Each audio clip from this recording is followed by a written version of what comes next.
Stallion, as I think about today's episode about what if I am uninsurable, it makes me think of that reoccurring dream that I have. I don't know if you've ever had this before, but there's this reoccurring dream that's occurred over the last probably 20 to 25 years where I am running to try to get somewhere or away from something, and I just can't go fast enough. And I want to get there, but I can't. You got caught. Yeah, when I don't think I ever get caught. I just know that like I'm not able, like if I'm in a race and I know I can go faster, but it's like I have like lead bricks on my feet or something. And I'm just, oh my goodness, why can't I get there? Why can't I almost accomplish this? And it's just frustrating. Have you ever had any of those dreams like that you can't, like you want to like hit something, but you can't hit it because your arm There's won't something get there? in the way. There's just something holding you back. Yeah. I mean, it's like a governor. There's a disappointment. I wake up like frustrated. You know, I don't know if I have that same dream, Russ. I mean, You just conquering everything. I'm pretty much a winner. I mean, maybe that's just what losers dream about. Like, about winning. Winners typically, like myself, struggle with, like, what if I can't win, right? Yeah. I don't know if that's the case or not. I kind of envision you on like a white horse or something, like with like with a rainbow, mane, just like conquering the world. No. All right. So today's podcast, the reason that thought process comes up in my mind, because there are times where someone might not be insurable. They may not be able to get what they wanted. Something holding them back. And it's pulling them back.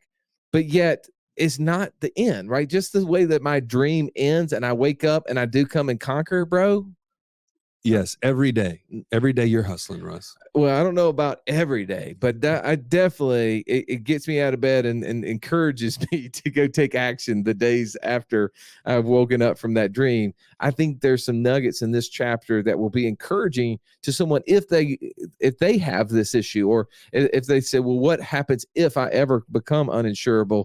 How could I still fulfill the things I wanted to do? Absolutely. I mean, the picture in this chapter will outline for you how you can leave a legacy no matter what. And I think that's what's behind this. In some cases, people, first of all, they want to implement IBC for, the today benefits, but they also see like, man, I can't leave a legacy. I really want to leave a bigger legacy, but I'm limited. And this chapter outlines the way to both of those things. I say we jump into the episode. Let's do it. Let's jump right into today's book review with Becoming Your Own Banker, part 100.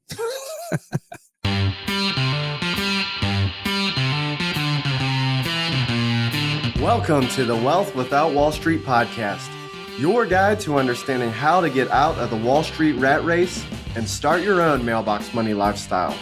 Now, don't let these handsome Southern draws fool you. These financial minds are teaching our country to enhance savings, increase cash flow, and create passive income, all without the help of Wall Street. Are you ready to break through? Now here are your hosts, Russ Morgan and Joey Murray. Joey, we are so close to being finished to the Becoming Your Own Banker book review. We're sitting here in the chapter that's titled, What If I Am Uninsurable? Yeah, page 82 if you're following along with us. And dude, this is so exciting because how many times have people run into this kind of a brick wall when you get so excited about infinite banking? You're like, yes, this is exactly what I was looking for. Oh, wait a minute.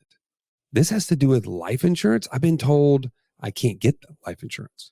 Well, I wouldn't say you just made it out as if everyone couldn't, like lots of people can't get insurance. And I don't think that that's the case. No. I would say 90 to 95% of the people that we meet can get life insurance in some shape or form, right? Yeah. There may be some situations where they're not as healthy as they would like to be, right? I mean, we get that a lot. Like, hey, look, I'm a little bit vertically challenged. Like, Joey, you know what vertically challenged means? Yeah, I mean, just their height hadn't kept up with their weight. Exactly. I'm 5'2" and I weigh 300 pounds, right? Like if you were 7'2", like the whole height weight chart would be perfect. Got to hit your growth spurt, right? All. So that's sometimes an issue. Like, hey, dude, you think I got time to like get on the treadmill, work some of this off?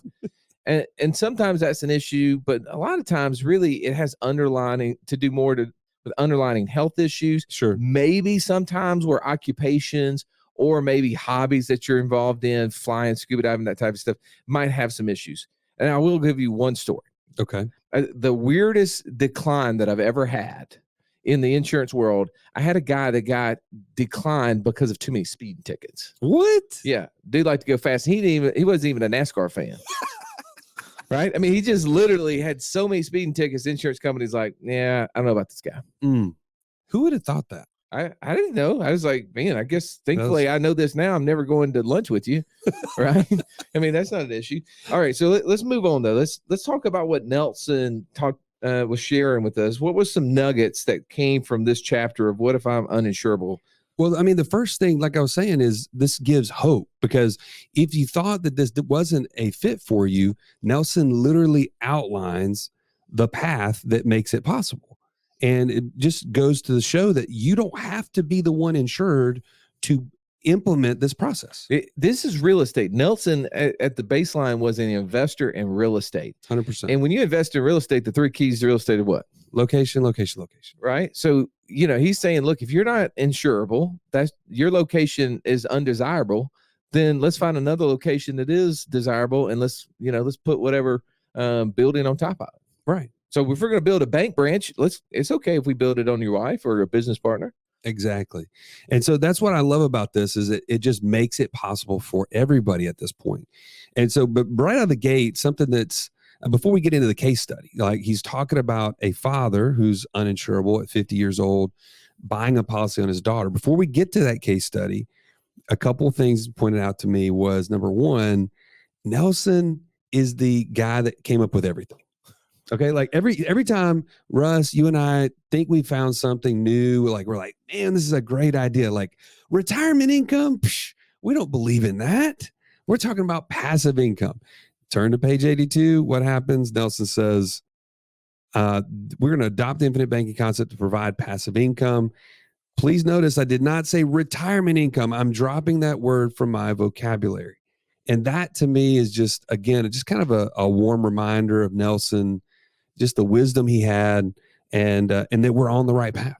Well, and I think that's often overlooked when it comes to life insurance policies, is that the cash values themselves can be turned into cash flow. We oftentimes talk about on the show how we use that as a warehouse for cash, how we use that as the access to cash that allows us to invest in opportunities to create passive income. But just the tool we're using can be used to create cash flow. And in this example that he shows here, he goes through that. I don't want to get there yet, because I want to keep talking about the fact that we do have scenarios where people are uninsurable. They're looking for options. And this case study that Nelson went through, he said, hey, you got a 50-year-old who can get insurance, but he's got an adult daughter who's healthy that he can buy insurance on. So he shows an example, Joey, of putting in $20,000 a year for 20 years. Right. And to me, that is just a beautiful picture of somebody saying, okay, I want to implement this. What's another way to do it? And you have an insurable interest in this case. Now, let's talk about insurable interest just for a second.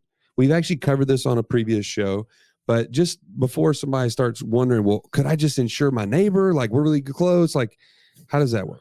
Well, there has to be a financial loss. The insurance companies are there to replace some financial loss. A lot of times it's really easy to think of it as, oh, I make $100,000 a year. I'm 40 years old. The chances of me working for another 25 to 30 years are pretty high. So the insurance company says, okay, well, if this individual dies, there would be a loss of $100,000 a year for 25 to 30 years. So they come up with a calculation there. They call it the human life value, to assign, here's how much death benefit we would allow this family to have.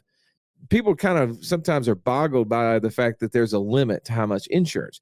And to be honest, the average person on the street would never come close to buying that amount of coverage. But in the infinite banking concept, when we're solving for our need for cash, which again, Nelson said was much greater than our need for death benefit. But when we solve for our need for cash, what we find out is that the insurance company's underwriters will not allow us to have the amount of death benefit which is needed in order for us to put that amount of cash in. That's right. So we have to actually kind of jump a hurdle that most people never have to worry about. Are you looking for ways to implement ideas, get exposure to new ones, and be surrounded by people on the same journey as you? Joey, where can they go to do that? Go to wealthwithoutwallstreet.com/community. You can join for free today. But let's jump back to this case study. Okay, so you have to have insurable interest in somebody. It typically is a spouse, a child, a business partner. We can talk about that maybe in another application. But just as we went through this, he paid $20,000. Follow the money for a second. $20,000 a year going into a policy on his daughter, and this was for 20 years. So at the end of that 20-year time frame, it says he starts a passive income cash flow to himself for 15 more years. Well, so here's remember Nelson would say you got to understand the characters in the play. Okay. And I think we're so used to this, we could like skip over this and assume everybody's with us. Okay.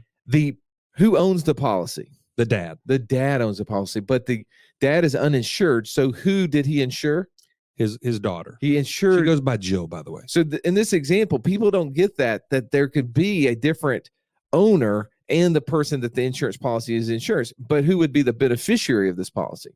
This case would be the dad. It'd be the dad. So we could own a policy. So I own a policy on you, right? Yep. You're the insured. I own it. I own all the cash. Can you do anything? I mean, I can do a lot of things, but I can't do anything with that policy. You can either do two things. You can either live or die, right? Yeah. If you live, then I'm going to keep getting access to the cash values. If you die, I'm only going to get access to the death benefit. Let's hope that doesn't happen. Well, it's going to happen at some time, and I know where you're going, so I'm excited for you. Just let's just postpone it a little bit. I got a little more use out of you here. That's right. Right. So I want you to go back, but I didn't want to skip over that because that could be just a little nuance that somebody could miss out on. Yeah. Yeah, sure. So then this $20,000 a year he's been putting in, he no longer puts any more premiums in, right? But he starts to take out $28,500 per year in the form of passive income, is what he's saying. Which, by the way, just so I can hit on this again, Nelson says passive income is money that comes in every year, and you don't have to do anything to receive it. In fact, you can't do anything about it; it just appears. And that's pretty cool. Well, and so you also said that they didn't put any more premiums in. That's right. But they could have. They certainly could have. In this case, he didn't. How could one not put in premiums but still have the ability to put in that? That's probably, again, that's a subject matter that not everybody understands. Well, I mean, there's several different ways that you could do that. In this case, he talks about how basically he gave up the paid up additions, surrendered the cash values of those paid up additions as dividends to himself. I'm sorry, that was a little confusing, even for me who understands what you're saying, Joey. Can I say it a little better? Please. Or say it a little differently, maybe. Not better, just differently. So what he did is he allowed the cash value inside the insurance policy to help pay for the needed costs every year. Right. And what does that do? That would reduce how much growth it would have had that year had they put more money in it, put more money in it. Which Nelson told us he wished he would not have done the first, whatever it was, 20 years of his original policy, because he did that. But in this case, he's just trying to keep it simple so that we can kind of follow the numbers. Well, people always ask that question. When we talked to Nelson, he would always say the illustrations in the book weren't necessarily meant to be applied. They were meant to be understood. So if he was paying the $20,000 a year premium and taking out a $28,500 passive income withdrawal, what would happen on the sheet, it would show a negative $8,500. That's right. And people would be like, wait, where did $8,500 come from? Now, if you took $20,000, you took $8,500 from it, you could come up with a negative, but that may require a little more explaining. That would mean this book, instead of being 80 or 90 pages long, may have to be a couple hundred pages long. And what did Nelson want people to do with this book? He just wanted them to take it in and understand it. Read it. Exactly. Right? How many people have books that are sitting on their nightstand that are several hundred pages long that may be full of amazing information, but just looking at the size of it says, not today. I'm not going to start today. Where this book is so small, people go, dude, I could get through that. Yeah, exactly. And I think that that's important to know, that when you see these examples, sometimes we get that call to say, oh, well, Nelson said to do it this way in the book. We're like, no, that's not exactly what was happening. he was trying to make sure it was clear. Now, it does work this way, but imagine, like you said, imagine if you paid the actual premium. What would these cash values grow to? Well, and that's what he says in the last paragraph on this page, is that during the payment of the premium payments and withdrawals, Jill could have been using the cash values to finance automobiles, homes, and anything your imagination allows. And it says, if she follows the principles taught earlier in the book, the results would be much greater than depicted in this illustration. So to your point, he's showing us one way, and he's saying you could make this so much better if you did what we actually teach in this book. All right, so I'm going to walk through the numbers for you as you're driving down the road so you don't have to try to do the math. You got $20,000 a year going in for 20 years, right? Yep. If that's 400,000. Yep. Yeah, we're with me on that. So then for 15 years, he takes out 28,500. That's right. That's 427,000. He's taken out back all the 400 he put in plus another 27,000. Now, Joey, how much cash value is left in the policy when Nelson said, let's assume he dies at that year, which would have been his age 85. How much cash value is in the policy? A little over 1.1 million. Now, there is a death benefit, but the death benefit is on whose life? That's on Jill's life, on the daughter, which is 2.6 million at that same time. Now, who then would be the inheritor of this policy? Jill would. If he set it up as that the way. owner. If he set it up for her to be the contingent owner, it could be his wife, right? He could have set it up. That's right. He could set it up where you could be the owner of it. I mean, it could be set up any way you wanted to. The owner gets to decide who the contingent owner is going to be. But in this example, Nelson says the dad puts the daughter as the contingent owner. So when he dies, he leaves her $1.1 million in cash and a death benefit on her own life. And now at this age, she's now 56 years old, right? Yep. So she now has a life insurance policy of $2.6 million on her life. It doesn't matter if she was a school teacher. It didn't matter if she was, running a Fortune 500 company and making $5 million a year. She now has an additional $2.6 million of death benefit. That's amazing. Well, and she didn't pay anything for it. She didn't. It was set up by the system. It was that concept that the dad had thought about, not only how do I put away cash, I'm going to use and want this cash in the future, but also I would like to leave my daughter something. And this is really interesting. Nelson says this on the book. He says, note that the cash value of this policy is $1.1 million. Now, this sounds a lot like life insurance on the father, doesn't it? Meaning that he has left his daughter essentially a tax-free amount of cash that wasn't necessarily tied to his life, except that once he's gone, he's no longer the owner. So he just passed it on to her. Right. So someone who was uninsurable created, in essence, the same equivalent of if he had a life insurance policy worth $1.1 billion. Well, and you and I have talked about this all throughout this book. This was one of those one-liners in the book that was hidden to me before we went back through it and did this review. So I'm so glad we did. Well, uncovering that helps us think too, knowing what we know now, right? I think this could be overlooked by the average person. Knowing what we know now, would you rather receive $1.1 million from a death benefit, or would you rather receive a policy on your life that's 20, 35 years old with a $1.1 million cash value? I'll take the policy every time. What do you think you might have done differently when you inherited this policy that the daughter didn't? I would have been paying premiums like a boss. Because it shows here that the daughter didn't start paying premiums, but at the end, at her death, it shows how much money that she would have, because he says, well, once she gets to her age, 70 years old, she inherited it at 55, didn't put a dollar into it. At her age 70, she starts taking out $150,000 a year for 20 years in what he would say passive income. And then when she dies, she leaves $2.3 million to her kids or whoever the next generation that she's leaving money to. But as we also know, had she been putting premiums in for those 20 years leading up to that, those dollar figures would have been exponentially greater.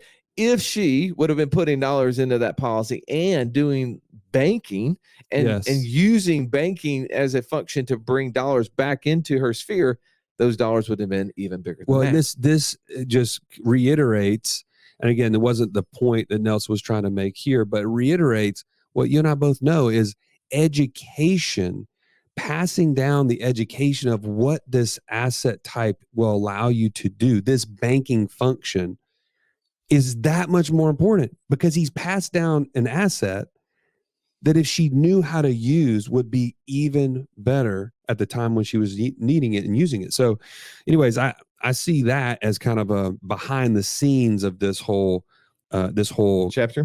Yeah. Yep. You get tongue tied. I get there a little bit too.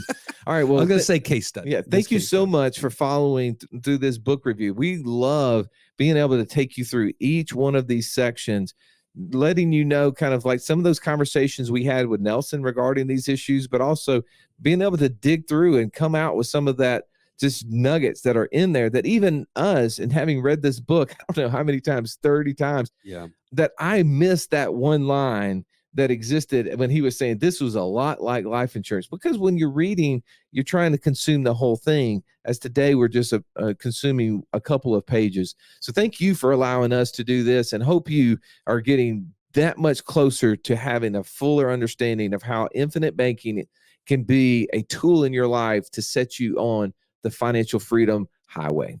As always, thank you for listening. Have an amazing day. This has been the Wealth Without Wall Street podcast. Don't forget to subscribe to the show to break free of the Wall Street mindset and begin building wealth on your own terms in places you understand, so that your wealth will never run dry. See you next episode.